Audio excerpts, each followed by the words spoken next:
আমি কি তোমাকে মর্যাদা দেই নাই? অবশ্যই দিয়েছেন। আমি কি তোমাকে রাজপুত্রের মতো রাখি নাই?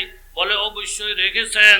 আমি যে তোমাকে এতগুলা উপকার করলাম, এখন তুমি আমার একটা কথা শুধু রাখতে হবে, বাবা ভারতে যদি আমাদের উপকার করে, আমরা ভারতের উপকারের কথা 100 বার স্বীকার করব, কিন্তু ভারতে উপকার করে যদি আমাদেরকে এই প্রস্তাবটা দেয়, আমরা যে মূর্তির পূজাটা করি তোমরাও সেই মূর্তির পূজাটা করো, এই প্রস্তাব কিন্তু রাখা যাবে না। জোরে বলেন ঠিক কিনা?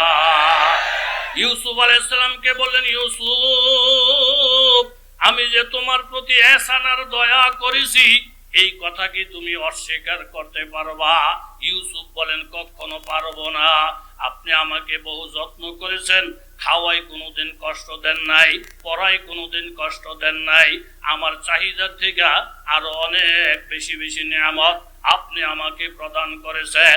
এখন কি বলতে চান?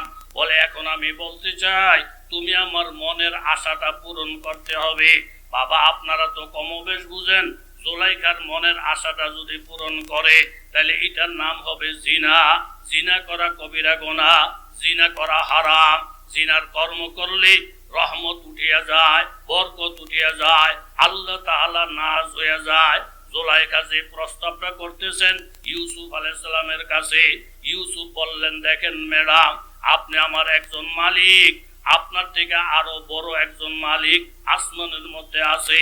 আপনি হলেন ছোট মালিক, আপনারে খুশি করতে গিয়া বড় মালিক যদি বেজার হইয়া যায়, বড় মালিকের বেজার কইরা আপনাকে খুশি করা যায় না। বাবা মসজিদের সভাপতি, আপনার বেতন বাড়াইয়া দিছেন, আপনাকে বারবার ডেকে ডেকে খাওয়া দাওয়ার খোঁজ খবর নেন। সভাপতির সাথে আপনার বন্ধুত্ব বাইরে গেছে, সেক্রেটারির সাথে বন্ধুত্ব বাইরে গেছে, তাদের এহসান তাদের দয়ার কথা বারংবার আপনি মানুষের কাছে বলেন। এখন সভাপতি এসে যদি আপনাকে বলেন, হুজুর আপনার বেতন ছিল 15,000, কিন্তু আমি সভাপতি হইয়া বানাইছি 30,000, আপনার খাওয়া ছিল আগে 2 বেলা, আমি আইসা নাস্তা সহ করছি 4 বেলা, আমি কি আপনার উপকার করি না? হুজুরে বলবেন 100 বার করেন। কেউ আমাকে গালি দিলে আপনি আমার মাথার ছায়া হইয়া আমার সামনে দাঁড়াইয়া যান, আপনার উপকারের কথা আমি বলতে পারবো না। কিন্তু সভাপতি যদি প্রস্তাব করে আমি দেওয়ানবাগের মুরিদ, আপনিও দেওয়ানবাগের মুরিদ হওয়া লাগবে, তখন এই প্রস্তাবটা করলে এই প্রস্তাব রাখা যাইবে কিনা? লা তাআতা লিমাখলুকিন ফি মাসিয়াতিল খালিক। আল্লাহর নাফরমানি হয়ে যায় এমন কোন কথা যদি কোনো মুরব্বীরা বলে, কোনো রাষ্ট্রপতি বলে, কোনো এমপি সাহেব বলে, কোনো চেয়ারম্যান সাহেব বলে, ওনার কথা রক্ষা করতে গেলে আল্লাহ যদি বেজার হয়ে যায়, তখন ওনার কথা রক্ষা করা যাবে না। এতে উনি খুশি হোক আর বেজার হোক, আমার দেখার কিছুই থাকে না। জোরে বলেন ঠিক কিনা? পালতা হাই বীজকু मिट्टी की तारीकी में कौन दरियाओं के मौजू से उठाता है सहाब, किसने लाया खींच कर पश्चिम से बादे साज़गार, खाक ये किसकी है किसका है ये नूर आफताब, जहाँ तूफानों में फौज सफीना डगमगाता है, यही कदरे खुदा होना खुद मालूम होती है। ইউসুফ আলাইহিস সালাম বললেন, দেখেন আপনি আমার একজন মালিক, আমার আরেকজন মালিক আছে, যেই মালিকের উপরে আর কোনো মালিক নাই। আল্লাহ তাআলা সূরা নূহের মধ্যে বলেন, মা লাকুম লা তারজুনা লিল্লাহি ওয়াকারা। ও বান্দা, তোমাদের কোন রোগে ফাইলো? তোমরা এমপি সাহেবের প্রশংসা করো, এমপি সাহেবের ক্ষমতা বলি সম্পর্কে মানুষকে জানাও, প্রধানমন্ত্রীর পরিচয় ব্যক্ত করো, ক্ষমতা সম্পর্কে মানুষকে জানাও, র্যাবের ক্ষমতা কি পর্যন্ত আছে এটা মানুষকে জানাও। কিন্তু আমি যে আল্লাহ, মা লাকুম লা তারজুনা লিল্লাহি ওয়াকারা, আমার ওয়াকার কেন মানুষের কাছে বলো না? আমার আজমত কেন বলো না? ওয়াকাদ খালাকাকুম আতওয়ারা, আমি পর্যায়ক্রমে তোমাদেরকে বানাইলাম। আলাম তারা কাইফা খালাকা, তোমরা কি এই চক্ষু দিয়া দেখো না বান্দা? কাইফা খালাকা, আমি কিভাবে বানাইলাম। সাবা সামাওয়াতিন তিবাকা, একের পর এক একটা আসমান তাও একটা আসমান নয়, 7টা আসমান বানাইছি। ওয়াজআলাল কমারা ফীহিন্না নূরা, আবার আসমানের মধ্যে মিট মিট আলো দেওয়ার জন্য আমি আল্লাহ তাআলা চন্দ্র বানাইছি। ওয়াজআলাশ শামসা সিরাজা, আবার বেশি আলো দেওয়ার জন্য আমি আল্লাহ তাআলা সূর্য বানাইছি। আল্লাহ তাআলা ডাক দিয়ে বলেন, সাব্বিহিসমা রাব্বিকাল আলা, তোমরা প্রত্যেকে বড় রবের প্রশংসা করো। আল্লাযী খালাকা ফাসাওয়া, যে আল্লাহ তোমাদেরকে বানাইলেন, সমান সমান বানাইলেন। বানাইতে যখন সমান, ইবাদতটাও হবে সমান। জোরে বলেন ঠিক কিনা? মসজিদের পাশে চায়ের দোকান এলাকায় আসেনি? কথা বলেন, আসেনি? 12 জন 14 জন মানুষ বসে বসে চা খায়। এর মধ্যে পাইছি হুজুরের বুতে, হুজুরের টুপি মাথায় দিয়া ওই কর্নারে বসে চা খাইতে বসছে, টাকা আগে দেওয়া। এর মধ্যে মসজিদে দিছে আজান। আজানটা দিতে না দিতে 12 জনের এসে ধরছে, এই হুজুর, এই হুজুর। ওই কি আপনি মরতেন না? মরমু তো। মসজিদে না আজান দিয়ে দিছে, আপনি যে নামাজ তুইয়া চা খান, আপনি কিরম হুজুর? আপনি জানেননি একটা ওয়াক্ত নামাজ ছেড়ে দিলে যেই ফিডাটা দিব হাত দিয়ে গুড় দিয়ে টান কুলাইতো না, 2 কোটি 88 লক্ষ বছর জাহান্নামের আগুনে জ্বলতে হইব। আজানের পরে নামাজ তুই আপনি চা খান, এটা ঠিক না, এটা ঠিক না। আগে নামাজ পরে খাওয়া, আগে নামাজ পরে খাওয়া। এই 12 জনে সোজা করতেছে কারে? কথা কন না, কারে? হুজুর কয় চা খাইয়া তকবীর উলার সাথে নামাজ পড়মু। আজকে 18 বছর আমার এক ওয়াক্ত নামাজও তকবীর উলার সাথে জুড়ে না। জোরে গান সুবহানাল্লাহ। আমার নামাজ নিয়ে আপনারা টেনশন করেন না। হুজুর আগে গেলে আগের সওয়াব। তার ভাইয়ের সভাপতি, আমার ভাইয়ের সেক্রেটারি, ও হের ভাই হয়েছে মসজিদের মোতাওয়াল্লি। এরা আমগো মসজিদ যান, তাড়াতাড়ি যান, তাড়াতাড়ি যান। দোকানদারে দেখে যে 12 জনে গুতাইতেছে হুজুরের মসজিদে যাওয়ার জন্য। অনেক গ্রাম অঞ্চলে মাহফিলে গেলে অনেক মুরব্বীরা আমারে ধরে, হুজুর আমরা বুড়া মানুষ বড় বিপদে আছি, আমগো বিষয়ে একটু ওয়াজ করেন। কি সে বুড়া মানুষের কি? ঘরের মধ্যে থাকলে মেয়ে লোক খেডের খেডের করে। বুড়া মানুষের ঘরও কি? ঘরও কি? দুনিয়ার দোকান পাট আছে, দোকানও গিয়ে বইয়া থাকে। তো দোকানটার মধ্যে বইলে ছোট ছোট ফোলা বানাইছে, দাদা দাদা বুড়া মানুষের দোকানও কি? মসজিদে গিয়ে আল্লাহ বিল্লাহ করেন। ঘরও গেলে দোকান দেখায়, দোকানও গেলে মসজিদ দেখায়। কিছু মানুষ আছে লাগে যেমন মসজিদটা বানাইছে শুধু বুড়া মানুষের লেগা, মসজিদটা বানাইছে শুধু হুজুর গো লেগা। এই জাতের কিছু মানুষ বাংলাদেশে, কথা জোরে বলেন, আছে না নাই? হুজুরে 12 জনে গুতাইতেছে, মসজিদ দেখায়। দোকানদার ডাক দেখ, ওই মিয়া সাহেব, নামাজটা কি হুজুরের জন্য ফরজ, তুমগো জন্য ফরজ না? এই কথাটা দোকানদার ন্যায় বলছে না অন্যায়? জোরে বলেন। বলতে দেরি, চোখ দুটা লাল করে করতে, মানুষও না মানুষের জাত না। তার দোকানে জীবনে চা খাইস না, হ্যাঁ বোধহয় আমারে চিনে না। আরেকজনে কয়, ঠিকই রে, তোরে চিনলে এত সাহস করে মসজিদ দেখাইতো না। আস্তে করে হাতাটা গুছিয়ে, এই মিয়া আপনি যে আমারে মসজিদ দেখাইলেন, আমাকে আপনি চিনেন? কয় না, আপনাকে তো আমি চিনি না, আমি এমপি সাহেবের ভাতিজা, রানিং এমপি সাহেবের ভাতিজা। আপনি আমারে মুন্সি মনে করছেন, মসজিদ দেখাই দেন। এর যে নামাজের কথা বললেন, কি মাদ্রাসার ছাত্র?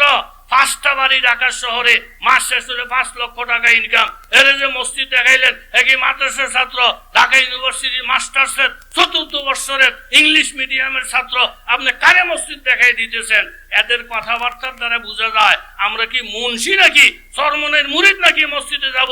আমরা কেউ হইলাম এমপির আপন লোক, কেউ হইলাম ইউনিভার্সিটির ছাত্র, কেউ হইল বড় লোকের ছাত্র। আপনাদের কাছে জবাব চাই, নামাজটা কি কিছু লোকের জন্য না সব মুমিনের জন্য? মুনফাতে কে উস্তম কি নুকসান বিহি এক হি হায় সবকা নবী, দিন বি ইমান বিহি এক, হেরম পাক বিহি আল্লাহ বি কুরআন বিহি এক, কুছ বড়ি বাতে হতে जो মুসলমান বিহি এক। বাবা যুবক, তুমি ভুলের মধ্যে আসো। স্কুলে পড়ো কোনো দোষ নাই, ইউনিভার্সিটিতে পড়ো কোনো দোষ নাই। সব মানুষ আলেম হইতে হবে এমন কোনো ফরজ না বাবা।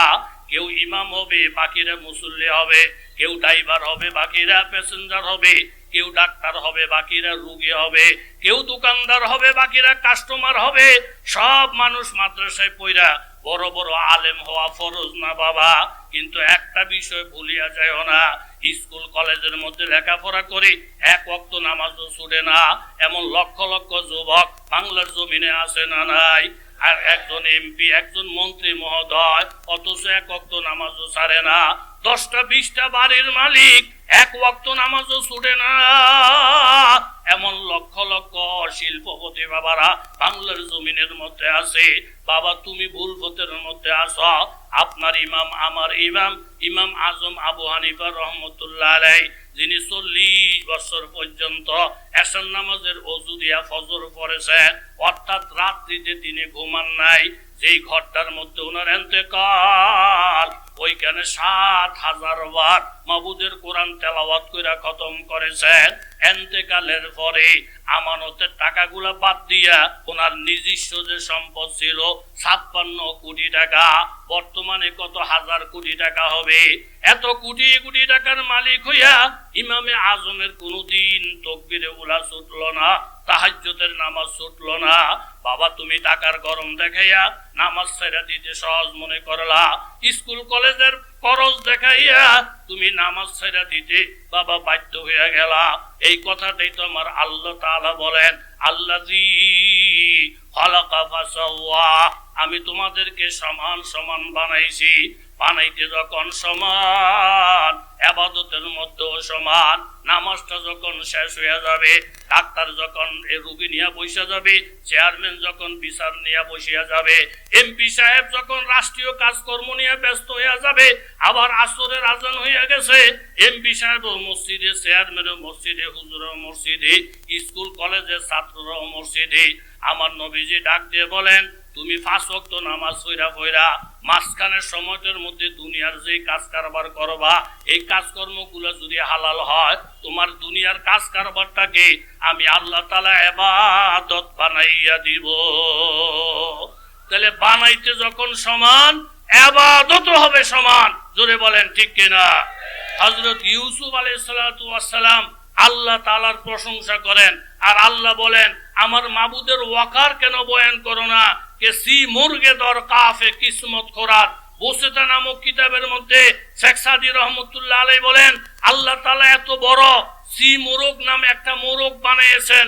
আমাদের ওস্তাদ আল্লামা মুজিবুর রহমান সাহেবের বাবা মাওলানা নওয়াব আলী সাহেব রহমতুল্লাহ আলাইহি, তিনি আমাদেরকে বরুরা এই বসেতা কিতাব পড়াইতে গিয়ে বলছেন, কোকাপ পাহাড়ের মধ্যে সি মোরগের বসতি, এক একটা মোরগ এত বড়, দৈনিক 7টা হাতি না খাইলে এই মোরগ গুলার পেট ভরে না।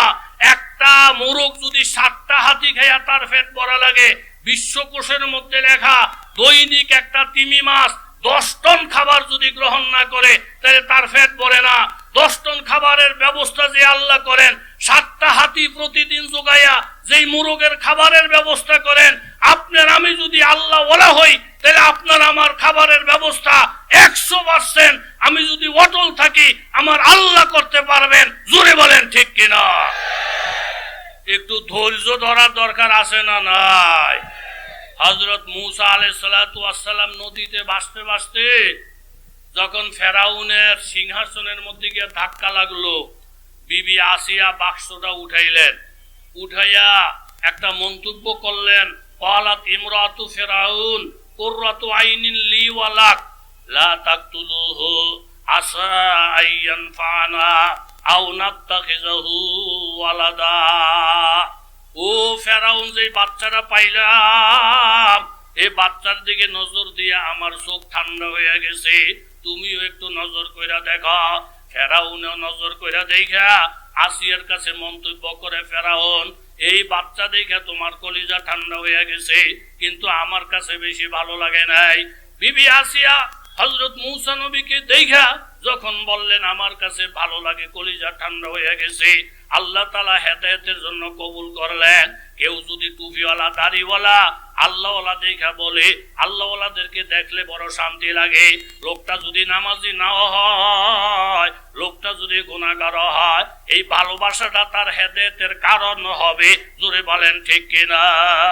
ওই মুহূর্তে যদি ফেরাউন বলতো, আসিয়া তোমার সাথে আমিও একমত, এই বাচ্চাটারে দেখতে বড় সুন্দর লাগে, তাহলে ফেরাউনেরও হেদায়েত নসিব হইতো। আসিয়া বললেন কুররাতু আইনিল্লি ওয়ালাক, আমার চক্ষু ঠান্ডা, তুমি দেখলে তোমার চক্ষু ঠান্ডা। লা তাকতুলুহু, হত্যা করা যাবে না। আও নাত্তাখিযুহু ওয়ালাদা, সন্তানটাকে আমরা সন্তান বানাইয়া নিব, রাজপুত্র বানাইয়া নিব। আল্লাহ তাআলা চাইতেছেন হযরত মূসা নবীকে বাঁচিয়ে রাখবেন, আর ফেরাউন চাইতেছে হত্যা করে ফেলবে। যেই ফেরাউন মূসা নবীর হত্যার জন্য সমস্ত প্ল্যান প্রোগ্রাম রেডি করে রাখছে, সেই ফেরাউনের বাড়িতে মূসা নবীকে আল্লাহ পাঠিয়ে দিলেন। বিবি আসিয়ার কথাবার্তা শুই না ফেরাউনের মন নরম হয়ে গেছে।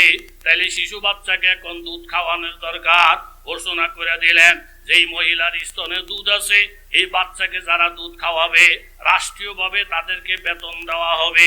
অনেক অনেক মহিলারা দুধ খাওয়ানোর জন্য মূসা নবীর কাছে আসে। আল্লাহ তাআলা মূসা নবীকে জানাইয়া দিলেন, ও আমার পয়গাম্বর, ও আমার পয়গাম্বর, ও হাররামনা আলাইহিল মারাদিআ মিন ক্বাবলু, আপনি যার তার স্তনের মধ্যে মুখ লাগাইয়েন না, আপনি একটু ধৈর্য ধারণ করেন। আমি আল্লাহ তাআলা জানি এইভাবে নদীর মধ্যে বাইসা বাইসা আম্মারে সাইরা আপনার কলিজা শুকিয়ে গেছে খিদার তাড়নায়, দুধের পিপাসায়। যার তার স্তনের মধ্যে মুখ লাগাইবেন না। আপনি যদি একটু ধৈর্য ধারণ করতে পারেন, তাহলে আপনার আম্মার বুকের পিওর দুধের ব্যবস্থা আমি আল্লাহ নিজেই করিয়া দিব। যে দুধ লাগায় মূসা নবী খায় না, যার স্তনটা লাগায় মূসা নবী খায় না। কোন বাবা যদি হালাল খাদ্য না পাইয়া 3 দিন পর্যন্ত ধৈর্য ধরেন, দরকার হয় মৃত্যুবরণ করব, তারপরও চুরি করে কোনো জিনিস আনবো না, সুদের টাকা খাবো না, ঘুষের টাকা খাবো না, হারাম মাল খাবো না, অন্তত 3টা দিন যদি সবর করে থাকতে পারে 40 থেকে 40 বছর পর্যন্ত আল্লাহ তার জন্য সম্মানের রিজিকের ব্যবস্থা করিয়া দিবে। এখন আস্তে আস্তে আস্তে আস্তে ফাকালাত হাল আদুল্লুকুম আলা মাইয়াকফুলুহু, একজনে বললেন, ও ফেরাউন, এই বাচ্চাটা তো কোনো মায়ের দুধ খায় না, আমার কাছে এমন একজন মা আছে যে বাচ্চাদেরকে ভালোবাসে, বাচ্চারাও ভালোবাসে, এমন মাকে আনবো কিনা? বলে তাড়াতাড়ি খবর দাও। তাড়াতাড়ি খবর পাইয়া মূসা নবীর আম্মা আসলেন। ফেরাউনও জানে না উনি যে মূসা নবীর মা, আশেপাশের লোকও জানে না উনি যে মূসা নবীর মা। কোলের মধ্যে যখন আসলো, বুকের কাছে যখন গেল, আল্লাহ জানাই দিলেন, বন্ধু আপনাকে আপনার মায়ের কোলে এখন পৌঁছাইয়া দিছি, মায়ের দুধের কাছে পৌঁছাইয়া দিলাম। যেই পর্যন্ত দুধ লাগে খাইতে থাকেন, এখন আর বাধা নাই। মায়ের স্তনটা মুখের মধ্যে লাগাইয়া মূসা নবী যখন দুধ খাওয়া আরম্ভ করে দিলেন, বাবা রাজ সিংহাসনের মধ্যে আনন্দের বন্যা বয়ে গেছে। প্রিন্সের হায়াত বাইরে গেছে, রাজপুত্রের হায়াত বাইরে গেছে। ফেরাউন ডেকে বলেন, মাগো এতক্ষণ পর্যন্ত রাষ্ট্রীয় যে ঘোষণা ছিল আপনাকে বেতনও বাড়াইয়া দিব, বোনাসও বাড়াইয়া দিব, আপনি বাচ্চাটাকে লালন পালন করেন। আল্লাহ তাআলার ওয়াদা ছিল, ও পয়গম্বর মূসার মা, আপনি যদি আমার হুকুম পালন করিয়া বাচ্চাটারে নদীতে ফালাইয়া দেন, আমি 2টা ওয়াদা করলাম। 1 নম্বর বাচ্চা আপনার কোলে পৌঁছাবো, 2 নম্বর বাচ্চাটারে নবী বানাইয়া দিব। সুবহানাল্লাহ। এখন মূসা আলাইহিস সালাতু ওয়াস সালাম নিজের আম্মার স্তনের দুধ খায়, যারে হত্যা করার চক্রান্ত আল্লাহ তাআলা তারে দিয়া দুধের পয়সা দেওয়ায়। কথা জোরে বলেন ঠিক কিনা? মূসা আলাইহিস সালাতু ওয়াস সালাম দুধ খায়, আসিয়া বড় মহব্বত করে। ফেরাউন দুধের টেহা দেয় ঠিকই, কিন্তু দেখতে পারে না। কিছু কিছু লোক আমগো বাংলাদেশও আছে, হুজুর করে বড় বড় কই মাছ খাওয়ায়, বড় বড় কলা খাওয়ায়, কিন্তু মনের থেকে হুজুর করে ভালোবাসে না। এরকম কিছু নাস্তিক, কথা জোরে বলেন, আছে না নাই? আসিয়া বলতেছে, ও ফেরাউন, কাল দুধের বিল দাও, বাচ্চাটারে কোনোদিন করলে লইলা না, একটু আদর করলা না। বিবি আসিয়া ঠেলায় হইরা ফেরাউন মূসা আলাইহিস সালামরে কুলে লইছে। লই একটা নজর দিয়ে, মাগো এটা আমার বাড়ির খানা খাইয়া গালে দিয়া লাগে যেমন ঘি বাইয়া পড়ে। দেখেন হুজুর গো জামা যদি সুন্দর হয়, কিছু কিছু মাইসে কারে বাপরে বাপ, যত ধুলাবালি সব গেল আমগো কাপড়ও পরে, হুজুর গো কাপড় একটা ধুলাবালিও নাই। কিছু মানুষের হুজুর গো ভালো দেখলে খুশি হয়ে যায়, কিছু মানুষের দিল কাঁপতে থাকে। যার দিল কাফে তার দিল মরা, ইমান দুর্বল। আর যার অন্তর খুশি লাগে তার দিল ভালো, ইমানও ভালো। জোরে বলেন ঠিক কিনা? বিবি আসিয়ার কথায় লইছে কোলে, লইয়া হ্যান দিয়া খোঁচা মারে, হ্যান দিয়া খোঁচা মারে। মুসা আলাইহিস সালাম কয়, তোর যদি জুত না লাগে কোলে না ল, কোলে লইয়া খোঁচাখুচি ইতান আমি দেখতারি না। ইসলাম যদি তোর ভালো না লাগে তাহলে তুই হিন্দু ধর্ম চলে যা, তোর কোনো বাধা নাই। ইসলাম যদি তোর কাছে জুত না লাগে যা, তুই খ্রিস্টান হয়ে যা, যা তুই নাসারা হয়ে যা। কিন্তু ইসলামের ঘরে জন্মগ্রহণ কইরা হাজী সাহেবের ফোলা হইয়া মুসলমানের নাম ব্যবহার কইরা ইসলামের বিরুদ্ধে কোনো কথা বলবি, তোর ফিডের সামরাও থাকবে না, সামরাও থাকবে না, সামরাও থাকবে না। যেই ধর্ম খুশি চলে যা, এই ধর্মে থাইকা এই ধর্মের বিরুদ্ধে কথা বলতে পারবি না, পারবি না। জোরে বলেন ঠিক কিনা? মুসা আলাইহিস সালাম কয়,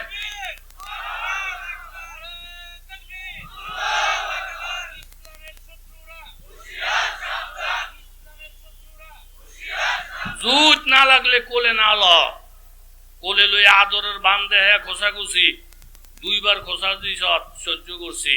আর একটা খোঁচা যদি দেশ ফেরাউন টেরাউন মানতাম না। এও আমরা কেন বাংলা ভাষায় পরিষ্কার বলে দিতে চাই, সংখ্যালঘুরা আমাদের মেহমান। কিন্তু সংখ্যালঘুরা যদি আর একটা বার রাজপথে লাইমা এই কথা বলে যে মুসলমানদের দুই গালে জুতা মারো তালে তালে, তাইলে তোমাদের দশা যে কত খারাপ হবে এটা তোমরা কল্পনাও করতে পারবা না। কেউ আমাদেরকে ঠেকে রাখতে পারবে না, কেউ আমাদেরকে বাধা দিয়ে রাখতে পারবে না। এতে আমাদের কপালে জাহর হবে। তোমাদেরকে এত ইজ্জত দেওয়ার পরও, তারপরও যদি মুসলমানের গালে গালে জুতা তালে তালে মারতে কও, এই জুতা তো আমার মাননীয় প্রধানমন্ত্রীর গালেও পড়তেছে, প্রধানমন্ত্রী তো মুসলমান। আমাদের এমপিদের গালে পড়তেছে, এমপি মহোদয় মুসলমান। মন্ত্রীদের গালে পড়তেছে, মন্ত্রী মহোদয় মুসলমান। আমার জানা মতো মাননীয় প্রধানমন্ত্রী এমন একজন প্রধানমন্ত্রী যিনি সপ্তাহে অন্তত 7 দিন না হইলে 3 দিন হইল কোরআন তেলাওয়াত করে, যিনি হজ করে আসছে। কার গালে জুতা মারতে চাও? কথা জোরে বলেন ঠিক কিনা?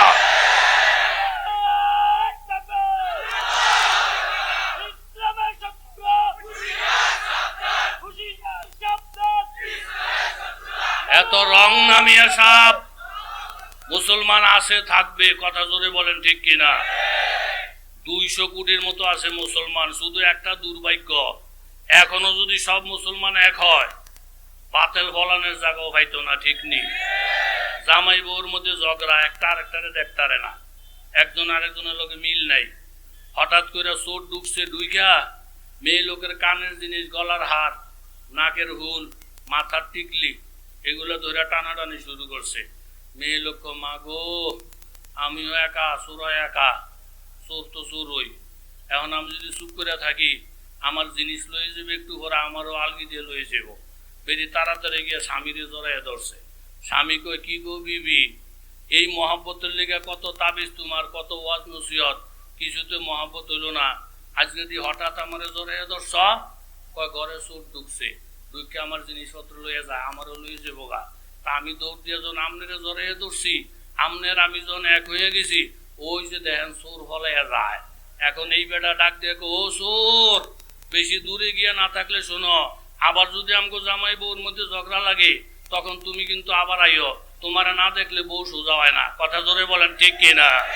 স্বামী স্ত্রী এক হইলে যদি চোর ফলাইতে বাধ্য হয়, এই বাংলা কেন বিশ্বের মুসলমান এক হইলে ইহুদি নাসারা আল্লাহর কসম ফলাইতে বাধ্য হবে, ফলাইতে বাধ্য হবে, ফলাইতে বাধ্য হবে। 2টা খোঁচা দিছে, মুসা আলাইহিস সালাম মানছে। আর একটা খোঁচা যদি দেশ ফেরাউন টেরাউন কিচ্ছু মানতাম না। আমাদেরও কথা এটাই, আমরা বহু ধৈর্য ধারণ করেছি। আবারও যদি খোঁচাখুচি শুরু হয় তখন কিন্তু ধৈর্যের বান থাকবে না, ছুটে যাবে, ছুটে যাবে, ছুটে যাবে। 3য়বার খোঁচাটা দিতে দিতে মুসা আলাইহিস সালাম কোলের মধ্যে থেকে ঠাস করে ফেরাউনের গালের মধ্যে একটা থাপ্পড় মারছে। ফেরাউনে জীবনে ওলি আল্লাহর থাপ্পড় তো খায় নাই, বহুত মায়ের খাইছে ইহুদি নাসারা, আলেমের থাপ্পড় খায় নাই, আল্লাহওয়ালাদের ঠেলা খায় নাই। আল্লাহওয়ালাদের ঠেলা, মুসলমানের ঠেলা যে কত কঠিন এটা কিছু টের পাইছে উভয় ইবনে খালফে, কিছু টের পাইছে আবু জাহিল্লাহ। কথা জোরে বলেন ঠিক নেই? থাপ্পড়টা খাইয়া আদা মরা। আসিয়া তাড়াতাড়ি ডাক্তার কবিরাজ আনো, অ্যাম্বুলেন্স আনো, আমি শেষ। রাত্রি আলো হয়ে গেছে, চোখে কিচ্ছু দেখি না। আসিয়া কই মাগো তুমি না বলে বড় খোদা, কেডায় মারছে? কই শিশু বাচ্চা। কই শিশু বাচ্চা তো সারাদিন হাত ফালারে, এর দূরে বাচ্চার থাপ্পড় খাইয়া তুমি ফেরাউন কাটতে হয়ে গেছো। ফেরাউন ডাক দিয়ে আসিয়া তোমারে বুঝানোর ভাষা আমার নাই। বাচ্চারা যদিও ছোট, হাতটা যদিও ছোট, কিন্তু ছোট হাতের থাপ্পড়ের যে এত পাওয়ার আমার কাছে লাগে যেমন এই ছোট হাতের সাথে একটা বড় হাত লেগে আছে। আল্লাহু আকবার। ইয়াদুল্লাহি ফাওকা আইদিকুম, আমাদের হাতের সাথে আল্লাহর হাত আছে, মুমিনের হাতের সাথে আল্লাহর হাত আছে। এই গ্রুপ যদি একবার আগে যায়, এই গ্রুপ যদি কারো উপরে একবার আক্রমণ করে, কারো প্রতিশোধ নিতে চায়, বাঁচানোর ক্ষমতা কোন মানবের থাকবে না, মানবের থাকবে না।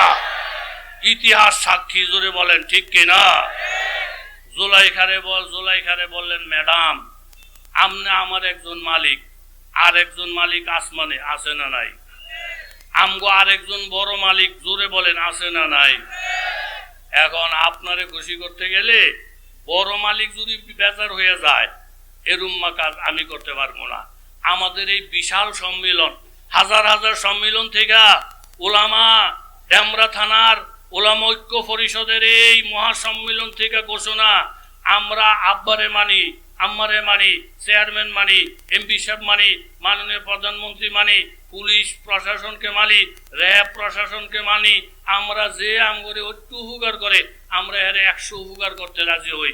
আমগরে এরম কোনো অর্ডার দিয়েন না যেই অর্ডার মানতে গেলে আল্লাহ নারাজ হয়ে যায়।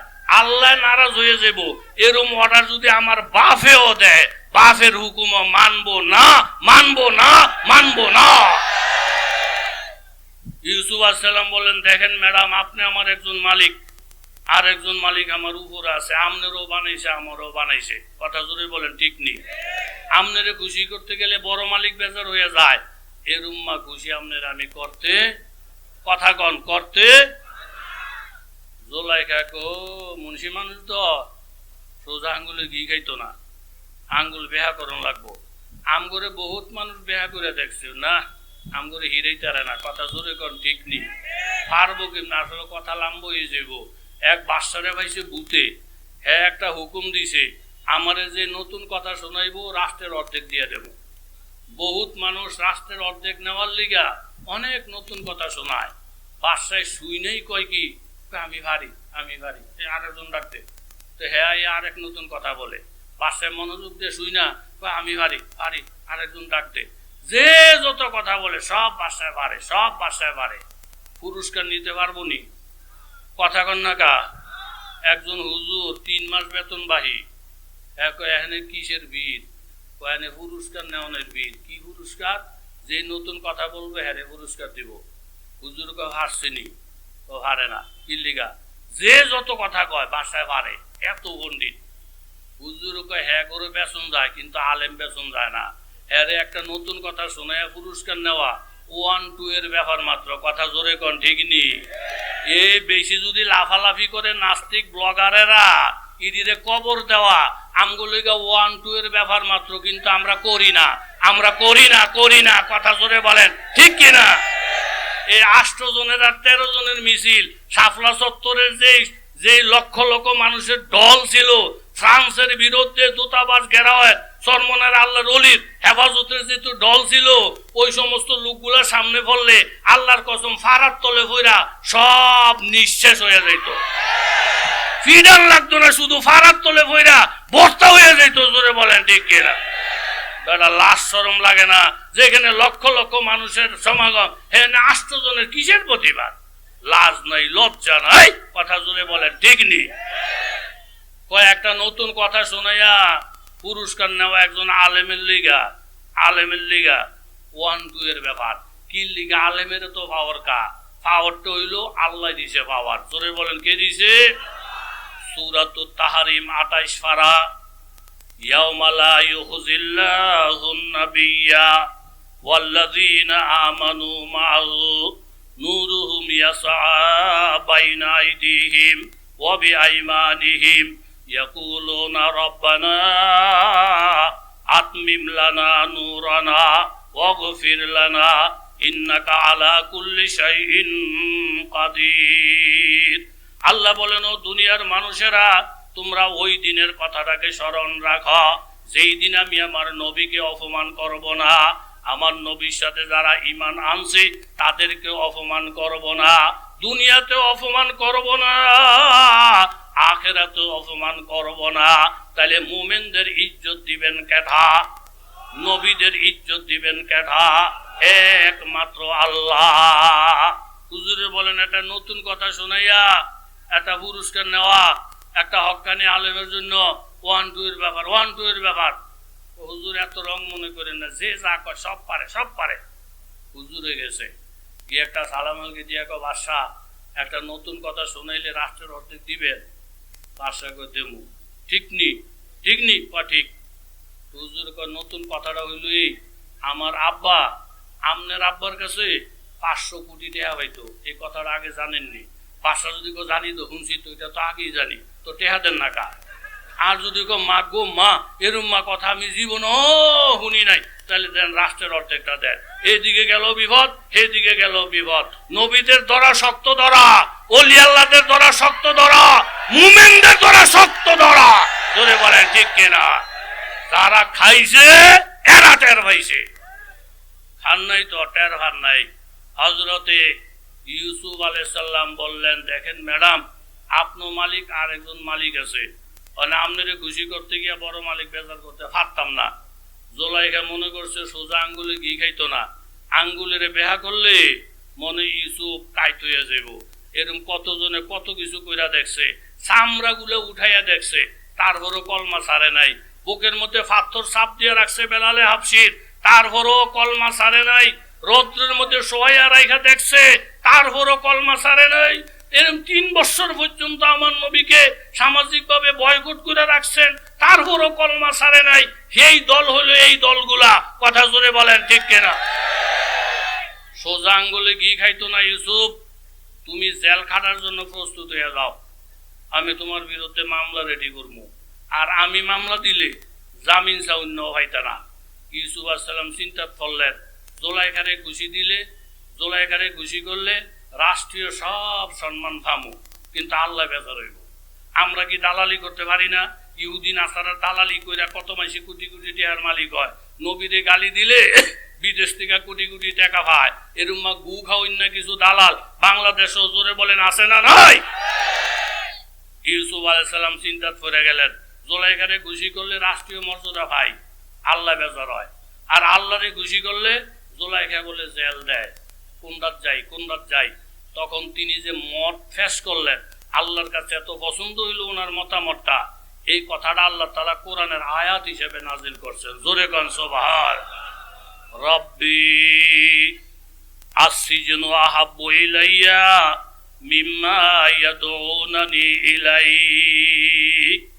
ও আসমানের মালিক আল্লাহ, আপনারে খুশি কইরা জুলাইখারে বেজার করলে, গুনার মধ্যে না লাগলে, জুলাইখা আমারে জেলের মধ্যে পাঠাইতে চায়, আমি জেলখানার মধ্যেই যাব, তবু তুমি আল্লাহকে বেজার করব না।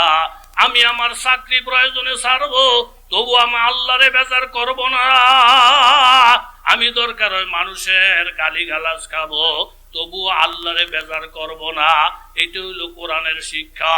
কথাটা বলার সাথে সাথে বাবা জোলাইখার মন খারাপ হয়ে গেছে, শরীরের মধ্যে রাগ উঠে গেছে। তুমি কিভাবে এখান থেকে যাইবা? 7টা তালা তো তালা লাগানো, চাবিগুলো তো আমার কাছে। ইউসুফ আলাইহিস সালাম ভাবলেন, এই পরিবেশটা গুনার পরিবেশ, এখান থেকে দূরে যাইতে পারলে আমি গুনার থেকে বাঁচতে পারবো, কিন্তু দূরে যাওয়ার তো পরিবেশ নাই, দরজা পর্যন্ত যাইতে পারি, ওইখানে গেলে তো একটা ধাক্কা লাইয়া আবার রিটার্ন আসাই লাগবে। সব চিন্তা ভাবনা কইরা ইউসুফ আলাইহিস সালাম ভাবলেন দরজা পর্যন্ত খোলা, আমি দরজা পর্যন্তই যাব। এই কথা মনে কইরা ইউসুফ দৌড় দিয়ে যখন দরজা পর্যন্ত গেলেন, জুলাইখারে খুশি করলে যদি বাবা জুলাইখায় সুবিধা বাড়াইয়া দিতে পারে, আমি যদি আমার আল্লাহরে খুশি করি তাহলে আমার আল্লাহ বুঝি আমার সুবিধা বাড়াইয়া দিতে পারবে না। ইউসুফ একটা দৌড় দিয়ে যখন দরজা পর্যন্ত গেলেন, 7টা তালার চাবি জুলাইখার হাতে, দরজা পর্যন্ত যাইতে দেরি, আল্লাহ তাআলা দরজারে হুকুম করলেন, ও দরজা, যে ইউসুফ আমার হুকুমের উপর অটল থাকতে গিয়া জুলাইখার মন রক্ষা করে নাই, জিনা করে নাই, দরজার সামনে যাওয়ার সাথে সাথে আল্লাহ তাআলা ঠাস ঠাস ঠাস ঠাস কইরা 7টা দরজা খুলিয়া দিলেন। সুবহানাল্লাহ। 7টা দরজা যখন খুলে যায় আল্লাহ তাআলা দেখাইয়া দিলেন, ও বান্দা, ইমানের উপরে যদি অটল থাকো তোমার আটকায় রাখার ক্ষমতা কারো নাই। যেই দিকে যাইবে এই দিকে রাস্তা আমি আল্লাহ তাআলা খুলিয়া দিব। একটা চাকরি যদি হারাইয়া যায় 10টা চাকরির ব্যবস্থা করিয়া দিব। একটা যদি তুমি গালি খাও 10টা সালামের ব্যবস্থা আমি করিয়া দিব। কিন্তু শর্ত হইল বাবা, ইমানের উপরে অটল থাকা।